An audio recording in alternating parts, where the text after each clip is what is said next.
I'm Max James, motivational speaker. You know about that, the different interview, different topics and motivational speaking, knowledgeable video.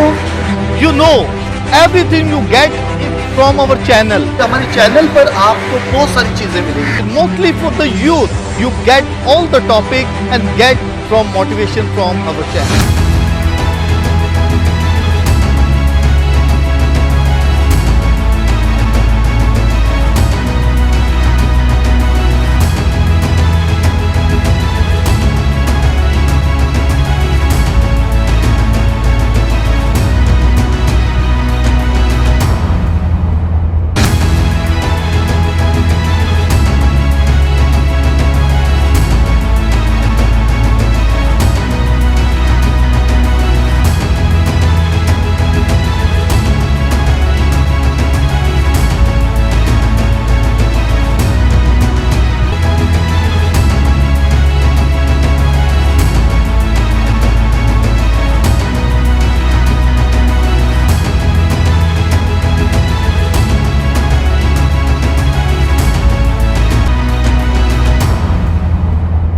My dear friends and my viewers, जैसा कि आपको पता है कि हम अपने channel में लव इन जीसस प्रोग्राम में ऐसी पर्सनालिटी को लेकर आते हैं जिससे हमें मोटिवेशन मिल सके। आज जिस पर्सनालिटी के बारे में हम इंटरव्यू करना चाह रहे हैं, जिनसे आपको मैं मिलवाना चाह रहा हूँ, बहुत ही अच्छे तरीके से उसने अपनी लाइफ में बहुत सक्सेस किया और एक ऐसी पर्सनालिटी बने जो कि दूसरे बहुत सारे लोगों को एक अच्छी राह दिखाते हैं। तो मैं बात कर रहा हूँ फादर विक्टर सवेरा की। ये फ्रांसिस्कन फादर हैं और उसको तकरीबन 15 साल हो गए एज ए फादर बने हुए। उन्होंने डिफरेंट जगहों पर काम किया, कराची में भी, पेरिस में काम किया, फिर इसके अलावा सियालकोट की तरफ जो है वहाँ पर उन्होंने काम किया। फिर इसके अलावा वो Darul Naeem Franciscan formation house जो है वहाँ पर भी वो 5 साल एज ए गार्डियन रहे और अभी जो है एज ए फॉर्मेटर कराची में वो नोविशिएट हाउस के इंचार्ज हैं, यानी कि नोविशिएट मास्टर हैं। तो वो अपने स्टूडेंट को किस तरीके से फ्रांसिस्कन लाइफ के बारे में बताते हैं, सिखाते हैं कि कैसे फ्रांसिस्कन लाइफ में आते हैं और कैसे लाइफ को गुजारना है ताकि एक अच्छे फ्रांसिस्कन लाइफ को गुजार सकें, एक फ्रांसिस्कन स्पिरिचुअलिटी को गुजार सकें। तो मैं आपको मिलवाता हूँ फादर विक्टर सवेरा से, जो कि बहुत ही अच्छे तरीके से, बहुत उसका अच्छा अंदाज है बातचीत करने का, हम उनसे मिलवाते हैं। फादर विक्टर जी, वेलकम हमारे चैनल में आपको और लव इन जीसस प्रोग्राम में वेलकम। बहुत बहुत शुक्रिया आपका मैक्स भाई कि आप यहाँ पर तशरीफ़ लाए हैं ताकि कुछ बातचीत की जा सके, तो मैं आपका शुक्रिया अदा करता हूँ। फादर जी, मैं आपकी लाइफ जर्नी पर बात करना चाहता हूँ कि आपने कैसा फ्रांसिस्कन लाइफ में ये सोचा कि फ्रांसिस्कन लाइफ में आए, आपकी वोकेशन कैसे हुई? मेरी वोकेशन जो है, जब मैं स्कूल में था तभी मैंने जो है वो सोचा कि मैं रहबाना ज़िंदगी में या कायनाना ज़िंदगी में शामिल लूँगा। और लेकिन उसके बाद मैं जब मैट्रिक की तो फिर मैं जो है इंटरव्यू के लिए आया और डायसेसन सेमिनरी में भी मैंने इंटरव्यूज़ दिए 94 में। और फिर एक गस की तरफ से एक आवाज़ आई कि नहीं ना जाएं ना, तो फिर मैंने करीबन 4 साल जो हैं वो मैंने ज्वाइन नहीं किया। मैंने कॉलेज किया और उसके साथ ही फिर मैंने जो है वो मेडिकल की कुछ ट्रेनिंग्स वगैरह की और फिर 2 साल मैंने जो है वो गारमेंट्स लाइन में मैंने काम किया। तो इस तरीके से फिर 4 साल के बाद फिर मैंने कहा यार मैं अपने आप से सवाल कि मैं कहाँ घूम रहा हूँ, क्या ये मेरी ज़िंदगी है? तो मैं एक फैक्ट्री से काम करके आ रहा था, स्टिचिंग मैं सीख चुका था काम करते करते। तो मैं जब वहाँ से फैक्ट्री से बाहर आ रहा था, मैं सोचा अपने बारे में कि क्या ये मेरी ज़िंदगी है, ये कुछ और मेरी ज़िंदगी है। और फिर उसके बाद मुझे पता चला कि फ्रांसिस्कन जमायत में इंटरव्यूज़ हो रहे हैं।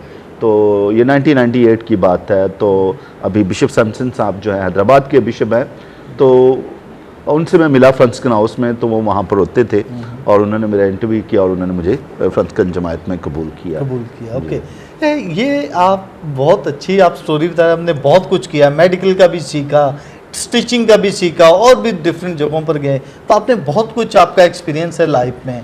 तो जब आप फ्रांसिस्कन लाइफ में आए तो आपका इंटरव्यू हुआ, तो फिर आप सबसे पहले कहाँ गए?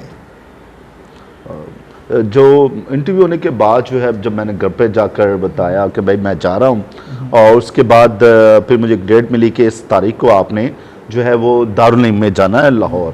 तो फिर मैं 21 अगस्त को बैठा यहाँ से, और 22 अगस्त को मैं लाहौर जो हमारे इनिशियल फॉर्मेशन हाउस है वहाँ पर पहुँचा। नए चेहरे थे, नौजवान नए थे, थोड़ा थोड़ा अजनबी भी था, लेकिन आहिस्ता आहिस्ता आहिस्ता आहिस्ता मानूस होता गया उनसे, और फिर उसके बाद जो है ज़िंदगी की डगर जो है वो चलती रही है। वेरी गुड, ये तो बहुत अच्छा है। तो आप उसी जगह पर जहाँ आप गए थे सबसे पहले, वहाँ के इंचार्ज भी रहे? हाँ जी जी, मैं वहाँ पर जो है, मुझे वहाँ पर ज़िम्मेदारी दी गई घर को देखने के लिए, तमाम फ़राइज़ को देखने की ज़िम्मेदारी दी गई। तो मैं वहाँ पर जब गया तो सोचता था कि हम यहाँ पर बैठते थे, हम यहाँ पर ये करते थे, तो वो, और अभी खुदा ने जिम्मेदारी दी है कि जहाँ पर आप एज अ स्टूडेंट होते थे वहीं की आपको जिम्मेदारी, तो ये एक अच्छी फीलिंग्स आती हैं। और साथ साथ जो वो जिम्मेदारी की आगाही है ना, वो भी साथ साथ होती रहती है कि अभी खुदा ने आपको जिम्मेदारी दी है। ये ओहदे की बात नहीं, इससे ज़्यादा जिम्मेदारी की बात है ये। अच्छा, आपका सोलम प्रोफेशन कब हुआ था? मेरा सोलम प्रोफेशन जो है ये 2008 में हुआ था। और मैक्स भाई मैं आपको बताऊं कि 10 साल पहले से 10 साल पहले ही मैंने सोचना शुरू कर दिया था कि ये इस महीने की ये तारीखें होंगी।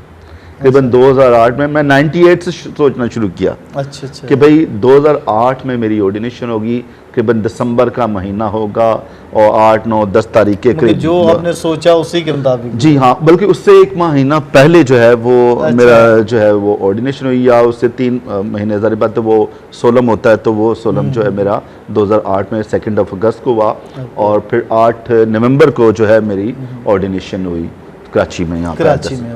कराची में। तो आपके पेरेंट्स जो थे शुरू में उन्होंने मना किया? जी जी, भाई बहन थे, उन्होंने थोड़ा सा मना किया था, मैंने कहा, लेकिन आपने अपना दिखाया नहीं मुझे जाना है। जी जी, तो फिर उन्होंने कहा। जी, तो सबसे पहली आपकी अपॉइंटमेंट कहाँ हुई? और सबसे पहली मेरी अपॉइंटमेंट हुई थी यहाँ पर सेंट फिलिप्स में। ये आपने बड़ा वाला गिरजाघर देखते होंगे गुलशन इकबाल में जो है ये, तो यहाँ पर मेरी अपॉइंटमेंट हुई, और यहाँ पर मैंने फादर विक्टर जॉन पैरिश थे, तो उनके साथ मिलकर यहाँ पर काम किया। और फिर हमने यहाँ पे चर्चेस बनाना शुरू किए, जिसमें था अजीज़ाबाद का, अयूब गोट का, और गोलीमार का चर्च, और इसके साथ ही एक दो और चर्चेस थे। फिर हमने इस पर किया जब सेंट फिलिप्स चर्च को हमने बनाया। तो काफ़ी मेहनत की फादर विक्टर जॉन ने और मैंने, बड़े दिल के साथ फिर हमने ये काम किया।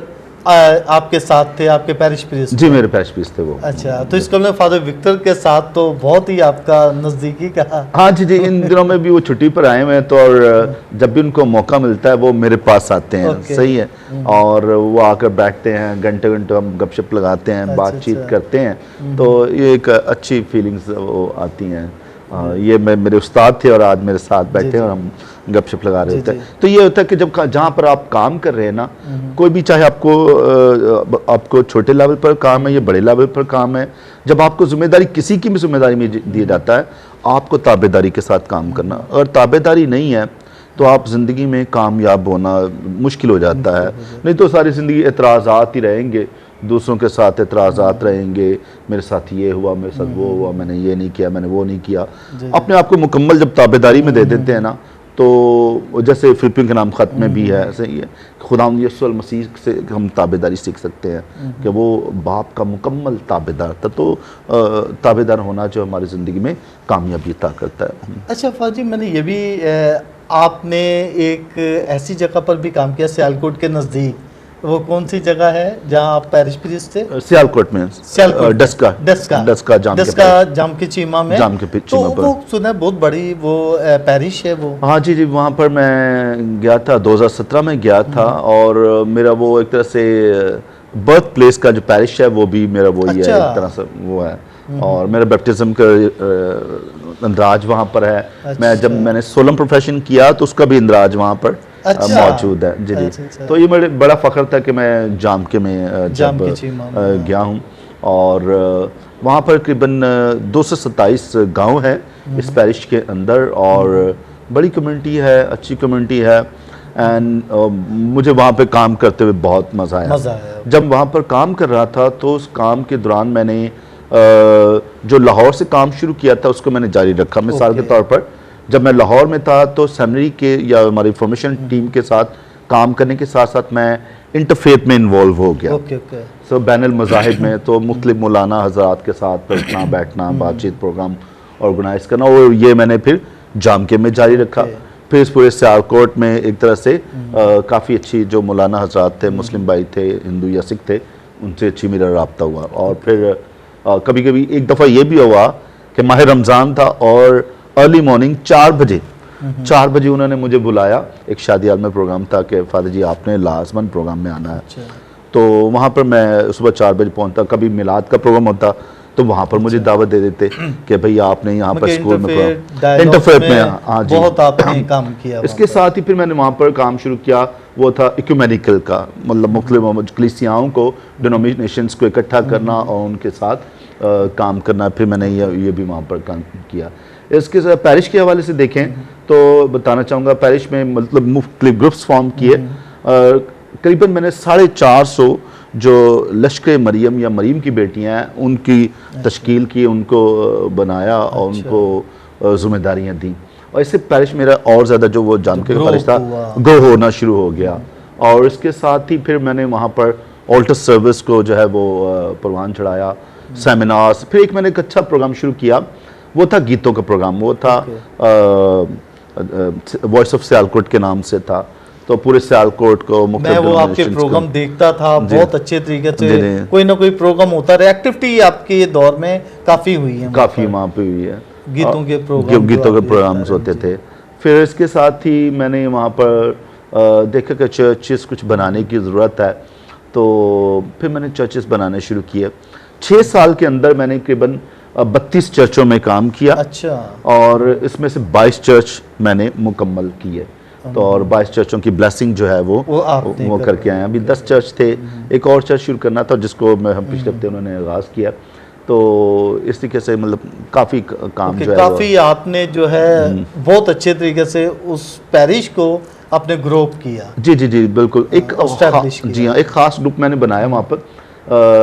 यूथ बॉयज़ का था वो पहले से था, लेकिन यूथ गर्ल्स का बनाया, बेटियों का, जो हमारी काफ़ी मददगार रही। इसके साथ ही एक मैंने, क्योंकि लोग नाम लेते थे फादर यूबर्ट का, फादर अल्बान का, तो फिर मैंने कैपुचिन फादर थे, तो फिर मैंने फादर यूबर्ट के नाम से जो है एक ग्रुप वहाँ पर तश्कील किया।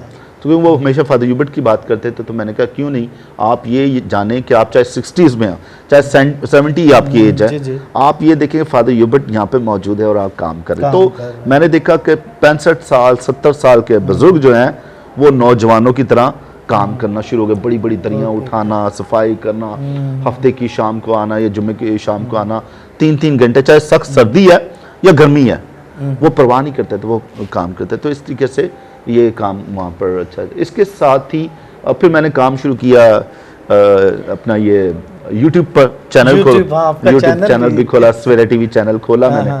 और इससे कि जो कुछ हम पैरिश में एक्टिविटीज़ करते थे वो फिर बाहर लोगों तक पहुँचना शुरू हो गई। और ये इस तनाज़ुर में हुआ जब कोविड का दौर था, सो वी कुडंट मूव, हम जा नहीं सकते थे बाहर, तो बेहतर था कि कैसे लोगों तक रसाई हासिल की जाए, ये शुरू किया। और इस तरीके से बस ज़िंदगी चल रही है। उसके बाद जमायत ने मुझे ये नोविस मास्टर की जिम्मेदारी रिसेंटली आप यहाँ जी मैं रिसेंटली अब यहाँ पर मौजूद हूँ। कैसा लग रहा है नोविस मास्टर होना? नोविस मास्टर एक टफ जॉब है और मैं कोशिश कर रहा हूँ उसको पूरा करने की। Novice master he has to be with the novices ना, नोविसेस के साथ उसको 24 घंटे रहना है, चेक एंड बैलेंस करना है क्या कर रहे हैं। और ये दुआया ज़िंदगी का ज़्यादा हिस्सा है, सही है, ज़्यादा दुआ करना, बार बार दुआ में रहना, बार बार दुआ में रहना। सो इस हवाले से क्योंकि ये जो साल नविशट का होता है ख़ास तौर पर दुआ मुराकबा की हालत, एक तरह से अगर स्पिरिचुअलिटी को स्ट्रॉन्ग करना है। और उसमें बाहर पेरिस में जाने का इतना काम नहीं, तो मैं अभी फ़िलहाल तो पेरिस में जा भी नहीं रहा। मैंने खुद ही फैसला किया कि मैं फ़िलहाल पेरिस में किसी में नहीं जाऊँगा, ज़्यादा काम जो है वो मैं नोविसेस के साथ रहते हुए घर पे रहूँगा। इसी से मुझे बात याद आई, आपके जो नोविस मास्टर थे, जी ठीक है, मुझे अच्छी तरह पता है, फादर सलीम जी जी आजकल यहाँ पर हैं फेरी के इंचार्ज मौजूद हैं जी। तो क्या सोचते आप अभी वहाँ उनसे सीखा बहुत कुछ, बेशक, ठीक है, जब नोविशिएट थे आप, क्या ख्याल है कि कैसे आपको जो वो नोविशिएट में आप थे कैसे गाइड करते थे, क्या उसी तरीके से वैसे ही आप उनको करवा रहे हैं या थोड़ा सा मजीद उसमें फादर सलीम का जो अंदाज था वो बिल्कुल फ़र्क था, और मैं थोड़ा सा फ़र्क नज़रिए के साथ, वक्त के साथ साथ आपको तब्दीली लाना होती हैं, सही है। और ज़ाहिर बात है वो उन्होंने अपने तरीके से ज़बरदस्त हमारी फॉर्मेशन की है। नोविशिएट हमारा बहुत ही अच्छा, जिसको कहते हैं वक्त के लिहाज से वो ठीक था। विक्टर, आपको पता है मैं भी उन्हीं का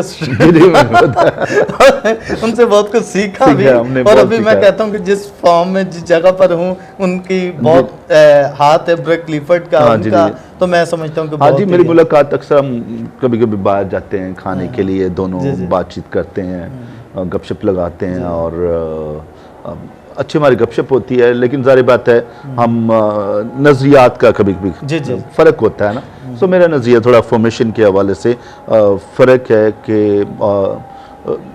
गिव दम फ्रीडम, आज़ादी दो इनको। तो ये हमारा जो लेवल है इसमें रूहानी एतबार से आपको you have to be model, खुद मॉडल बनेंगे तो आप रहनुमाई कर सकते हैं, सही। सो मैं इसमें काविश में हूँ, मेरे ख्याल मैं शायद इतना परफेक्ट मॉडल नोविस मास्टर के लिहाज से नहीं हूँ, इस बात का मैं इकरार करता हूँ, लेकिन कोशिश है मेरी, क्योंकि मैं फ़र्क फील्ड का बंदा था और मुझे फ़र्क फील्ड में डाला गया है, क्योंकि मेरे पास मीडिया के ऑप्शंस था, मेरे पास इंटरफेयर डायलॉग का ऑप्शंस थे, और मेरे पास फ़िलासफ़ी के टीचर थे, क्योंकि मैंने मास्टर्स फ़िलासफ़ी में किया, तो अपनी डिग्री मतलब ग्रेजुएशन की अभी, तो मेरे पास ये फील्ड्स थी, लेकिन जमायत ने मुझे इसमें डाला, मैंने कहा हाँ। इसी से मुझे याद आया, आपने रोम में मास्टर उसकी ट्रेनिंग भी की है?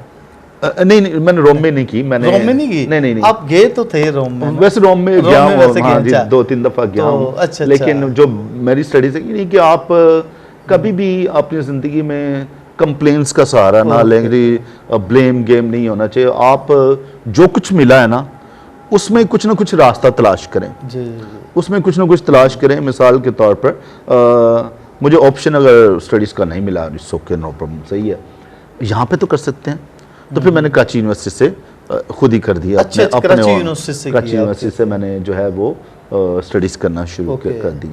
तो बजाय कि हम वो कहते हैं अच्छा जी मुझे नहीं मिला, मैं क्या करूं, मैं क्या करूं, नहीं, और खुदा ने आपको सलाहियतें दी हैं, उनको इस्तेमाल करें, सही है। और मैं जब फ्री होता था मैं अपना मीडिया पर काम करता था, खुद ही एडिटिंग करना सीखा है मैंने, सही, खुद ही वीडियो बनाना, खुद ही उसको एडिट करना, और खुद ही सॉफ्टवेयर के बारे में जानना, ये तमाम काम मैंने मतलब खुद ही सीखा। आपका चैनल मैं देखता हूँ अक्सर औक़ात, बहुत ज़बरदस्त आपने वीडियो तैयार की, अपलोड की, मैं देखता हूँ, बड़ा डिफरेंट काम है, और आपका बहुत अच्छे तरीके मोनेटाइज भी हुआ, और अभी लोग बहुत ज़्यादा देखते हैं। हाँ जी, थैंक यू। तो अच्छा, दूसरे नंबर पर मैं ये कहना चाह रहा हूँ, आप सब जगह पर आपने काम किया, सबसे ज़्यादा जो है आपको कहाँ चार्मिंग नजर आई कि जो अच्छा आपको? नहीं, मैं कमेंट करूंगा। सही अगर मैं कराची वालों का इनकार करूं तो वो भी अच्छा नहीं है, अगर पंजाब वालों का इनकार करूं तो वो भी मुनासिब नहीं है। मतलब आप सारी जगह जहाँ पे भी जाते हैं आप काम इंजॉय, आप खुद ही माहौल बनाते हैं। पहली बात है, काम करते हुए आपने लोगों की इज्जत करनी है, ठीक है। अगर आप लोगों की इज्जत नहीं करते तो आप काम में कामयाब नहीं हो, मेरी नज़रिया। हो सकता है लोगों का फ़र्क नज़रिया हो।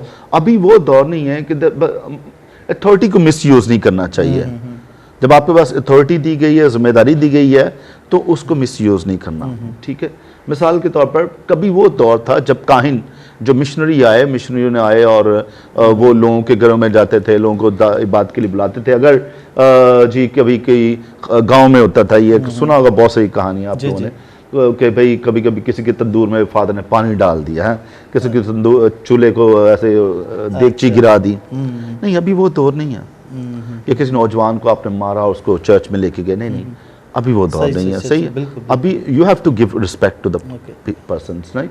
और जब आप इज्जत देते हैं तो उसके मुकाबले में आपको इज्जत मिलती है। और पहले दौर था कि जहाँ पर मिशनरी जो हैं वो हमारे लोगों को, थोड़ी बात ही मैं वादे करना चाह रहा हूँ, ये थोड़ी कड़वी भी कर लें या अच्छी भी, जैसे भी सोच लें इसको, पहले मिशनरी जो है वो लोगों को देते थे, चाहे दूध हो, घी हो, whatever sorts of food packages देते थे, वो दौर फर्क था। आज पहले लोगों का चूल्हा फादरों की वजह से चलता था, काहिनों की वजह से, आज काहिनों का चूल्हा लोगों की वजह से। सो इसलिए काहिनों को सुनना होगा। अभी रिसेंट जो पापा आज़म फ्रांसिस ने सिनड इन दिनों में चल रही है, पापा आज़म ने इस सिनड में किस बात पर जोर दे रहे हैं? सही है, सिनडल चर्च की बात हो रही थी, क्या बात है? लिसनिंग। जो प्रीस्ट हैं, जो बिशप्स हैं, जो चर्च है, उसको सुनना है लोगों को। अगर लोगों को नहीं सुनते तो वो फिर चर्च का सही काम नहीं चल रहा, अपनी जिम्मेदारी को अच्छे तरीके से अंजाम नहीं दे पा रहे। तो इसलिए चर्च को अभी सुनना है लोगों को।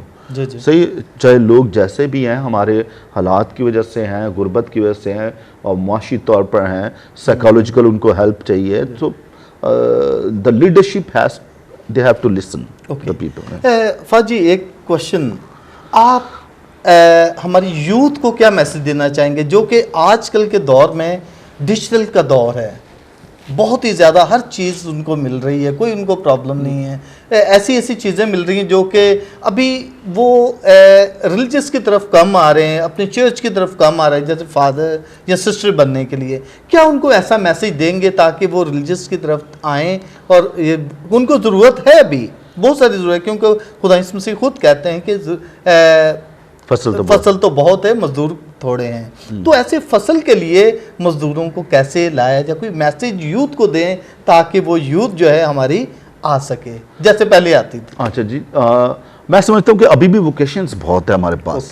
सही, वो चाहे डायसेसन हो, चाहे वो OMI हो, चाहे वो डोमिनिकन्स हैं, जेजुइट्स हैं या फ्रांसिस्कन्स हैं, जो भी काम कर रहे हैं, सबके लिए वोकेशन बहुत है। वोकेशन को संभालना ये अहम बात है। और नौजवान जो है हमारे काफ़ी हद तक आ रहे हैं, और मैं इनको इनकरेज भी करता हूँ कि वो आए और इस फील्ड में आकर अपने आप को खुदा की नज़र करना शुरू करें। इसके साथ ही नौजवानों के लिए भी है कि भाई अभी जो है वो काम शुरू करें। मिसाल के तौर पर हम, अगर आपके पास अफोर्ड नहीं कर सकते, बड़ी बड़ी डिग्रियों के लिए नहीं अफोर्ड कर सकते, आप बच्चों को डॉक्टर या डॉक्टरेट नहीं करा सकते, आप उनको MBBS डॉक्टर नहीं बना सकते, आप उनको वो जो है अपना फार्मेसी का डी फार्मा नहीं करवा सकते, तो फिर आप IT की तरफ आएँ।